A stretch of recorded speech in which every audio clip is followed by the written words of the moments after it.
named Silas Ridge. Around here, we call this the Mountain Man Manual. I teach old cabin sense for folks living in a world that forgot how to pay attention. Now listen close.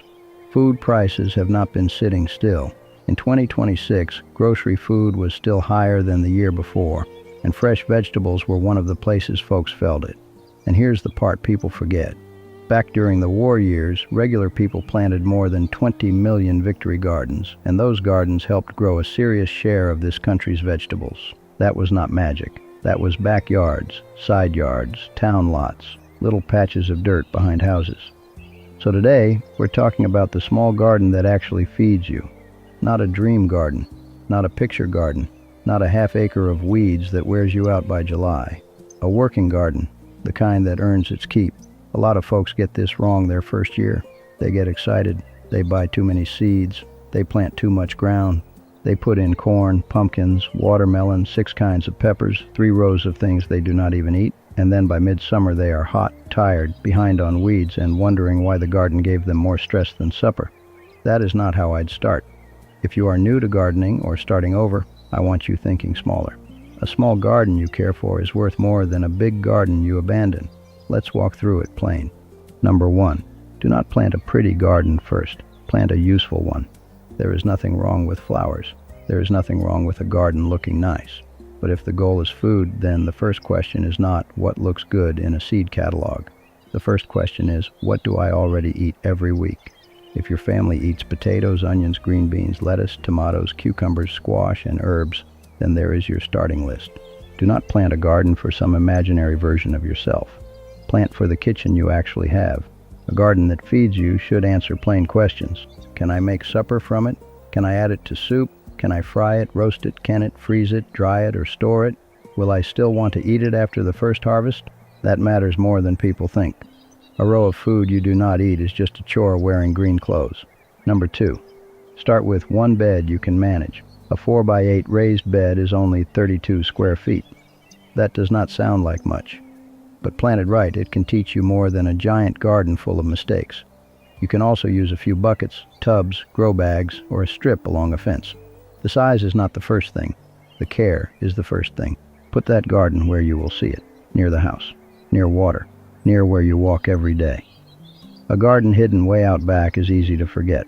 A garden beside the porch gets checked. You see the leaves wilt. You see the beans ready to pick. You see the weeds before they take over. You see the bug damage before it becomes a funeral. And sunlight matters. Most vegetables want real sun, not a little morning light and a wish, not shade under a maple tree, not the damp corner behind the shed. If you want food, give those plants a fighting chance. Number 3, grow crops that pay rent. Some plants take a lot of space and give you one show. Others keep feeding you for weeks. For a beginner food garden, I like crops that are useful, forgiving, and productive. Leaf lettuce, kale, green beans, potatoes, onions, tomatoes, cucumbers, summer squash, carrots, herbs. That is not a fancy list. That is a working list. Leaf lettuce can be cut a little at a time. Green beans keep coming if you keep picking. Kale can stand rough weather better than many crops. Potatoes give you real calories. Onions go into nearly every meal. Tomatoes make sandwiches, sauce, soup, salsa, and canned jars. Cucumbers make fresh eating and pickles. Summer squash can feed you hard if you keep after it. Herbs do not fill your belly, but they make plain food taste better. A little parsley, basil, dill, thyme, or chives can turn cheap food into good food. Now here is where folks get mad at me. I would not start with sweet corn in a tiny garden. I would not start with giant pumpkins. I would not fill half the bed with watermelon unless I had room to spare. Those things are fine, but they are space hungry. If your garden is small, every square foot needs a job. Number 4, plant in waves, not all at once. A beginner looks at a garden like one big spring event. A gardener looks at it like a season. There is early food, there is summer food, there is fall food. You do not have to plant everything on the same Saturday. That is how people end up with 40 radishes at once and nothing 2 weeks later. Plant a little lettuce, then plant a little more later. Plant beans, then plant another short row a couple weeks after that. When one crop comes out, another can go in. That is called succession planting. Plain way to say it is this: do not ask the garden for one big pile. Ask it for steady meals. Spring can give you lettuce, spinach, radishes, peas, and onions. Summer can give you beans, tomatoes, cucumbers, squash, peppers, and herbs. Late summer and fall can bring back kale, carrots, turnips, lettuce, and greens. That is how a small garden stretches itself. Same ground. More than one harvest. Number 5. Feed the soil before you expect food. A garden is not just plants, it is soil. Bad soil grows disappointment, good soil grows supper. You do not need to be fancy. You need organic matter. Compost, old leaves, grass clippings that have not been sprayed, aged manure if you know where it came from. Mulch, to hold moisture and protect the ground. If your soil is heavy clay, do not just fight it with a tiller every spring and call that gardening. Add compost, make raised rows, use mulch, give water somewhere to go. If your soil is sandy and dries out fast, compost helps there too. It helps the ground hold moisture and nutrients. And if you can get a soil test, get one. Guessing at soil is how folks waste money on the wrong fertilizer. A soil test tells you what is missing and what is already there. Too much fertilizer can hurt you just like too little. Plants are living things. They do not need to be bullied. They need balance. Number 6. Make the garden easy to keep. A garden does not fail in one day. It fails 10 minutes at a time. You skip watering. You skip picking. You skip weeding. You skip checking for bugs. Then one morning you walk out there and it looks like the jungle took possession. The trick is not working harder. The trick is making the garden easy to tend. Keep paths clear. Keep tools nearby. Use mulch. Put water close. Grow on trellises where you can. Do not make the rows so wide you cannot reach the middle. Do not plant so tight that air cannot move. Do not build a garden that needs a heroic effort every Saturday. Build one that needs a few quiet minutes most evenings. That is how real gardens survive, not with excitement, with routine. Number 7. Pick the food before it goes past its prime. A lot of beginners wait too long. They wait for the perfect tomato, the biggest cucumber, the biggest squash, the fullest bean pod. But bigger is not always better. A cucumber left too long turns bitter and seedy. A squash left too long turns into a club. Beans get tough.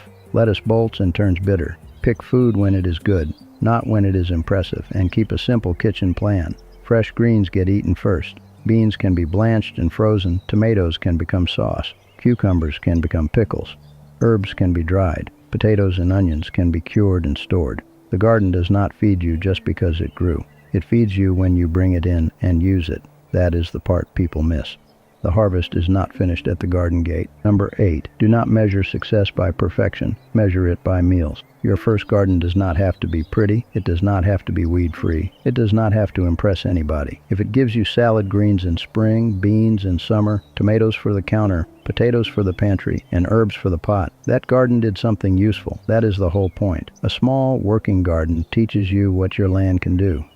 It teaches you where the sun hits, where water sits, what bugs show up, what crops your family actually eats, what you enjoy growing, what you never want to plant again. That knowledge is worth something. Next year you adjust. You plant more of what worked, less of what did not. You improve the soil. You make the paths better. You add one more bed if you can handle it. Not 10. 1. That is how a garden grows without becoming a burden. Folks like to think self-reliance starts with a big field, a tractor, and a barn full of equipment. Sometimes it starts with a shovel, a packet of beans, and one honest bed near the house. Do not despise a small beginning. A small garden can teach discipline. It can cut grocery trips. It can put better food on the table. It can give children something real to understand. It can remind a grown man that food does not come from a shelf. It comes from soil, seed, water, sun, and attention. And attention is the thing most folks are short. So if you are starting this year, start plain. One bed, good sun, good soil. Crops you eat, plant in waves. Keep it close. Pick it on time. Use what you grow. That is the small garden that actually feeds you. Not because it is big, because it is handled right. This is Silas Ridge, and this has been the Mountain Man Manual. Plant something useful.